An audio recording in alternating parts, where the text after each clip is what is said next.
sure I'm on here. Okay, looks like I'm on. Greetings in Jesus' name.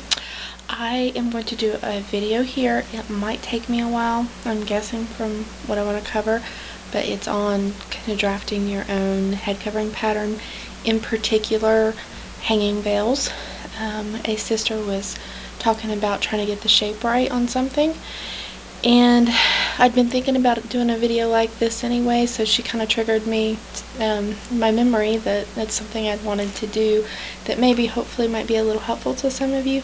It might not, to be honest with you, but I'm going to try. So here goes. The type of veil that a lot of people wear is a very common rounded veil. It's kind of like the one I have on. I don't know if you can see. But there's lots of different ways to go about that general shape. So let me show you some of the patterns I have. Some of these are ones I have done and drafted myself, and others are not necessarily my original ones, and I never sell off of ones that aren't my original unless I've obtained permission. But I want to show you kind of an idea of some of the shapes, and then kind of give you an idea of how to maybe go about drafting your own. That way, if it's too pricey for you to buy head coverings from any of the sites like mine who sell them, or any of the other ones, then maybe you can kind of figure out a way to go ahead and make your own if you have the skill to do that. Honestly, it really isn't that hard. When I started, I had to play around with stuff a lot too. We really recommend that you get you some cheap fabric, and in particular something like used sheets. Go to a thrift store. If you don't have any, what have you, they're usually, excuse me, they're usually $1 or $2. Not that much at all for a lot of fabric to play with. And then you can just experiment and cut around with the shapes. So here goes. Let me move the camera. Oh, excuse me, sorry. Okay. Let me adjust so you can kind of see. Excuse me. Goodness. Allergies are getting me. Okay. First off, the veil that you see me wear, it's actually one that I kind of drafted recently because I wasn't happy with one I'd been using, and I wanted to increase the length. And actually, this paper. What I did is, you can see I took at the time I didn't have anything wide enough. Normally I try to keep, let me get to where you can see that better. Hopefully you can see. This is the part that fastens under the edge of your neck, and this is the upper part, and this hangs down in the back. At the time I didn't have any paper big enough, so I actually took a couple pieces of wax paper and taped it together, or actually pinned it. But you can get an idea of the general shape, and essentially all you're doing is you figure out where you're going to want this to wrap around your head, and you kind of get an idea of how long you want it to be from here to here. From here to here. And then this is the part, like if you want to put a snap or some kind of closure on it, you would put it in this area. And you obviously want to allow for a little overlap. So if you have a hairline measurement of, say, 23-24 inches, which is a little bit on the big side, then yeah, you can go with that, and that will give you room to overlap and then pull it back from your hairline, which is going to be a little bit smaller usually. It kind of depends on your head, but kind of take measurements from your head and figure, sorry for the crazy camera movement, figure where you want it to go around and where that bulk is going to kind of come around, and it kind of give you an idea how big. You're better off to make it a little bit big than too small. That way all you have to do is just put a little bit more overlap. And with this style, you really don't even have to do snaps or what have you. In some ways you're better off not. That way, if you don't get it sized exactly perfectly, all you have to do is overlap it and use bobby pins all the way around the perimeter of the veil. Okay. Let me put this back down on the tripod here. Sorry. The tripod's been cranky with me right now. You can see why I didn't have part of it locked. Anyway, that gives you an idea. And this is the one I'm wearing right now, and it goes down a little bit longer. Hangs down between my shoulder blades. And to give you an idea of measurements, Mine is about 22 wide and about 19 inches from the top to bottom portion. And when you're drafting this, it's really not that hard. You kind of first you lay your ruler out on whatever paper you're working with, and you're just going to want to draw you an arch. If you put too much curve on it, then it won't lay right. So you kind of, that's the hardest part, is figuring out the curve of this upper end. This end doesn't matter so much because it's going to just be hanging down, but this kind of has to go around the shape of your head, so you want a kind of a fairly wide arc. That's the hardest part. But what you can do is to kind of give you an idea. I can draw a line from here to here where it comes, and then you can figure it's about 5 inches from that.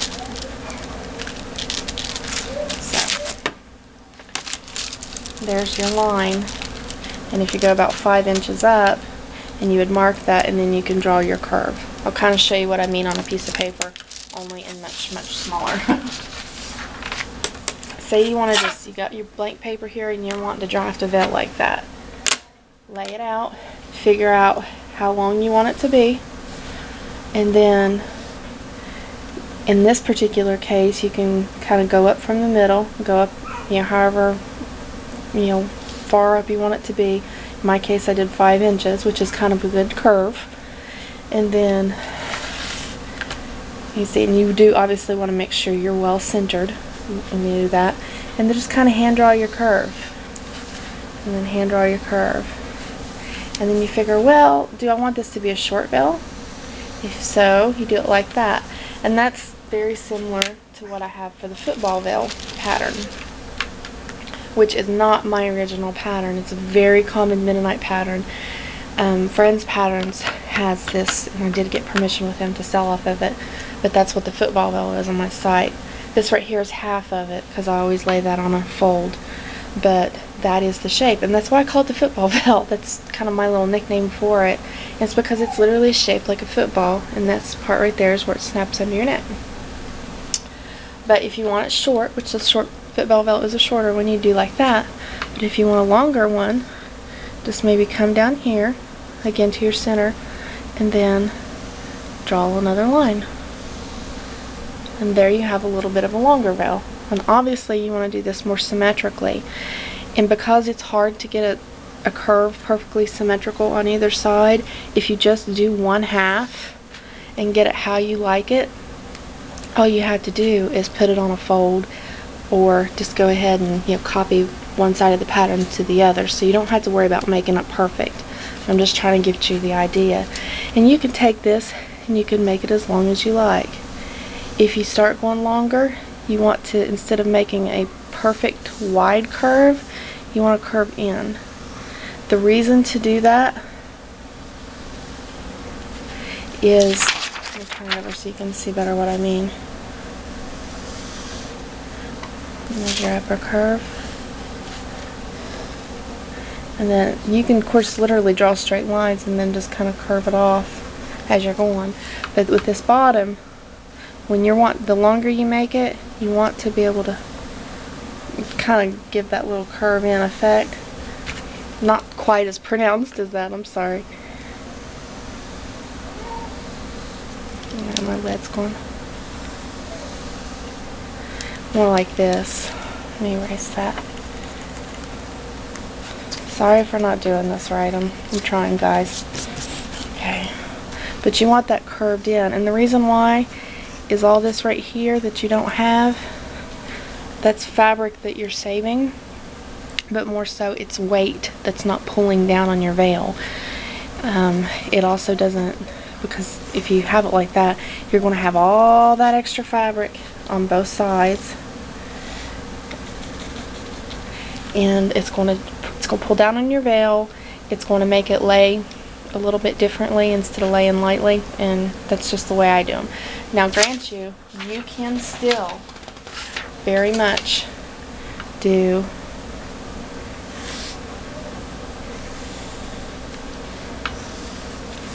it's your upper part. you can do your curve.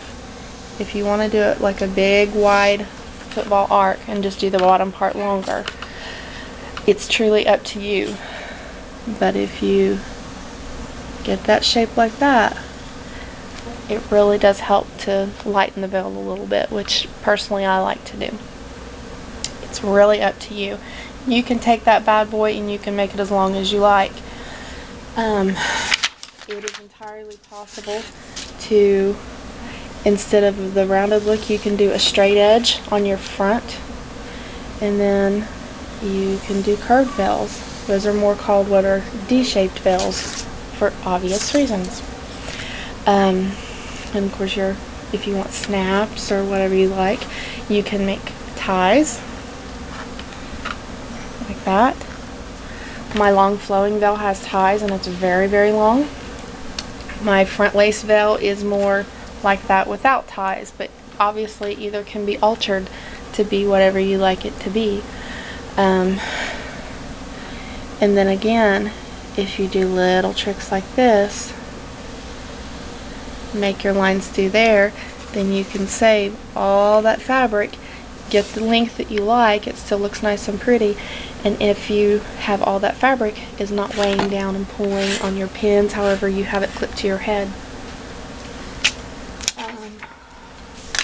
Another thing I wanted to do is kind of show you some of the patterns that I have to kind of give you an idea of the shape of them. That maybe, let's see, maybe it will help, you guys draft your own, I really don't know. My lace front veil, I kind of already gave you an idea. And these patterns are literally, like this one I had done on plain long white paper towels and I'd taped together because at the time that's what I had. Let me move this stuff. And this is your folded line. This is half of the veil. So this is a much bigger, fuller veil. But it's still not a huge veil. It's what I would call medium length. But patterns like this, and then of course imagining that you have your mirrored half, and then all you do is you interface the upper edge,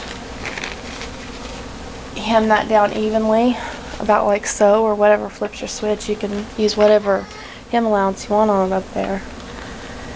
And then you can put your closures there on the side, or you can make ties, whatever you want to do. But you can see, I mean, you just hand draw these things out, and then it's, you can make a bazillion different designs of veils. It's really not that hard. The hardest part is, if you don't own a serger, is hemming these curves. And it's the same thing with this particular veil pattern that I have here. And you can see where I was drawing and fiddling with it and all that and was making a big old mess. But the hardest part is when you're going around there to hem those curves. One thing you can do is you can use bias tape. It kind of can help you hem curves very neatly. It can get a little bit expensive. Of course, you can make your own. If you have a serger, you are very blessed. I'm very blessed to own one, and I love the rolled hemmer. That is what I use for the business. I run the rolled hemmer along like that and put the rolled hemmed edge, kind of like what you'd see on some fancy napkins, and it looks very nice. A bonus is because you don't have a turn under hem, it also lays very nicely. It drapes beautifully. But you can still turn that and hem that traditionally. It helps if you run a gathering line, like a really loose basted stitch, and pull it so the fabric can kind of turn inward. That's probably something for another video, but you can also look that up. I know there are other videos. Google hemming curves, and that will give you a lot of tips on how to hem a curve and get it neat, because it is a little bit harder to do.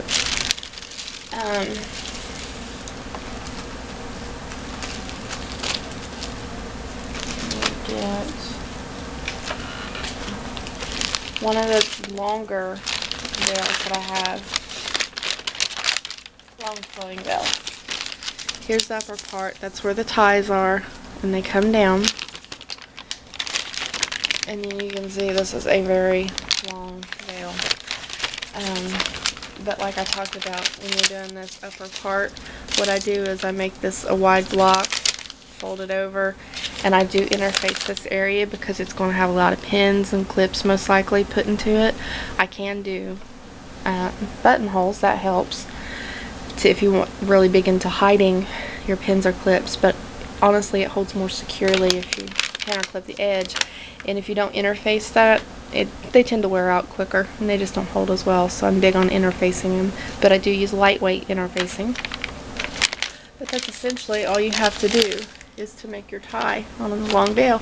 And it's a very, very simple veil to have and really to make. But again, the hardest part is going along and hemming this big old curve. But you can do it. And if you feel too intimidated, I think a package of bias tape is about $2. One package should do you for a veil. So honestly, it's really not that bad. If you use Joann's, use a coupon if you can, and it'll be even cheaper.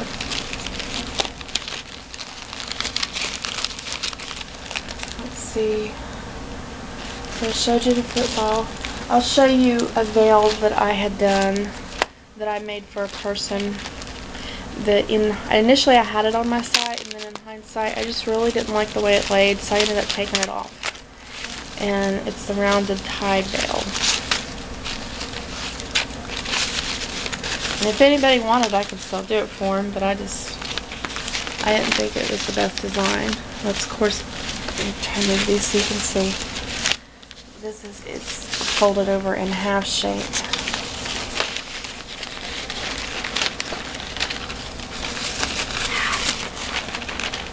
Get it on down here so you can see it. Okay, can you see the full length of this thing? Okay, and that's the upper part that goes around your head and obviously ties under your neck. The error that I made in doing this is it's going to be simple to correct. Honestly, I just have not taken the time to do it and to make another sample up. But I want to show you my error so you can learn from it. Because remember when I was talking about kind of drafting the curve? Well, again, the length that you kind of want it to go around your head. But notice I went up a lot higher. Like the other one I went up about 5 inches from here. This one's a lot higher, and that made a much stronger curve. Well, it's too strong of a curve and it doesn't lay as flat against your head. At least that's what I found when I tried with the sample that I had made up. Hopefully the person I made this for was still happy, but in hindsight, I just thought, I don't know that this will fit well for a lot of people. So honestly, the correction that needs to be done is I should have come up to about here and then lowered that down and kind of made it to where it still kind of came with the ties. I still think this could be a good design. I just need to correct that and then kill all of this up here. That way it's a little bit of a flatter arch, because that bigger arch, I guess is the word, it just didn't lay quite as well, I thought. But once that's flattened out and you don't go quite as high, this would be a pretty nice pattern. It's still probably better suited to something that drapes very well, but can still do okay for cottons. And that's a point that I wanted to make. Of course, we have these that have the curved front, and then we have these veils like the long flowing that I just had out,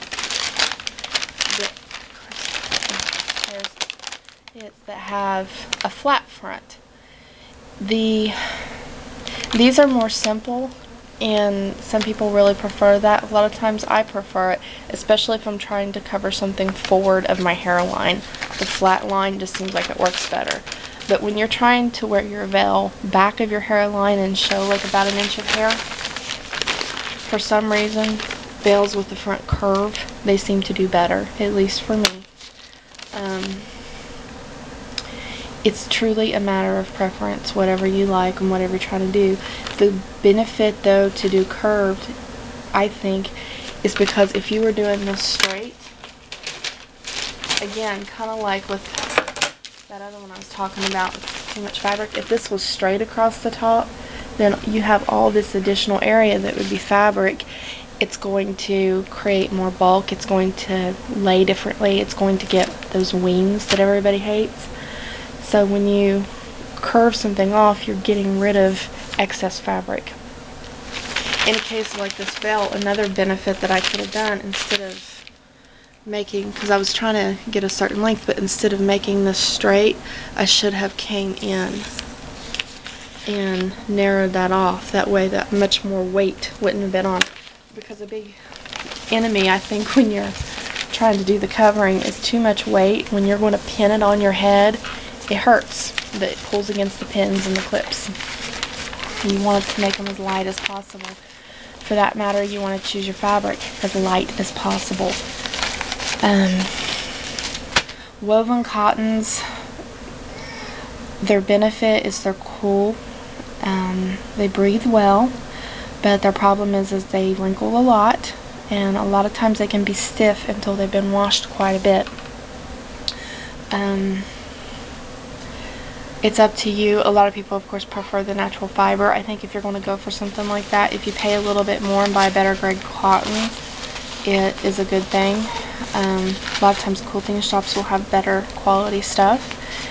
They won't shrink and wrinkle as bad. If you're going for colored veils, especially black, cotton is a notorious fader. Your black veil will look gray in no time.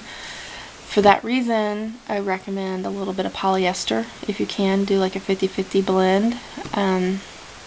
My favorite is sheeting fabric. You can buy just plain flat sheets in packages at some stores. And sheeting fabric has a much higher thread count, so it will wear like iron and not wear out. It makes excellent veils. It still doesn't drape quite as well as polyester knit. Knit are the ones that really drape nicely. Polyester knit and even cotton knit. Cotton knit is, you know, kind of like your t-shirt knit. It drapes excellent. The supplies that I have locally, they're very expensive to actually buy that for whatever reason. But my choice for most all veils, at least my personal preference, is to use polyester knit. Its drawback is, yeah, it can get a little hot in the summer, but if you're just wearing a small hanging rounded veil, or like the football veil, or something like the one I have on, honestly, I don't think you're going to find that it's too hot. Because if you're wearing it back of your hairline, you're just really not going to get that hot. This particular one, like that I've got on, I actually did it up in lace. And you can, of course, buy lace fabric. You can use old lace panel curtains, whatever you like. When I did it again, I went around the entire edge with the rolled hem around a serger, and it was super, super simple to do. But a very nice veil, and it, you know, it's got good coverage. It could have better, but it is a little longer than some of the hanging veils, but it comes, I think I already said, it comes down kind of about to the shoulder blade area, where the short football veil is more kind of through here. So you can see this has probably got a good 8 to 10 inches length. So it kind of depends on what you're looking for, but that's kind of the point, is when you're drafting it yourself, you can make it exactly what you want.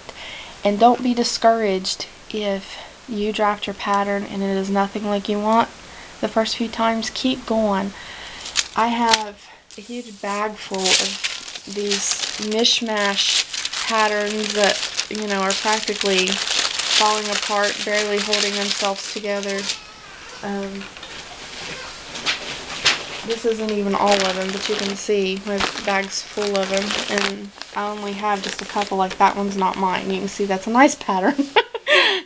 But my patterns are truly a mess. But I can work from them and make nice coverings from them. It just, I don't know. I have learned that if you're going to copy patterns for long term, one really nice trick is plastic sheeting, like in the hardware department. Walmart sells rolls of it that are like, I think 3 feet by 50 feet or something, and you want to make sure you get like 4 mil thick. Don't get it too thin, or it just won't work good, but you need it a little thicker. But the nice thing is you can copy very, very easily, and then it makes a very durable pattern for you. And that's something I want to, all my big mess over here of patterns, I want to convert that to the plastic sheeting. Another thing you can use is interfacing. It's obviously more durable than tissue and things like that. Some of these I've copied onto tissue or parchment, kind of just has depended when I've had available.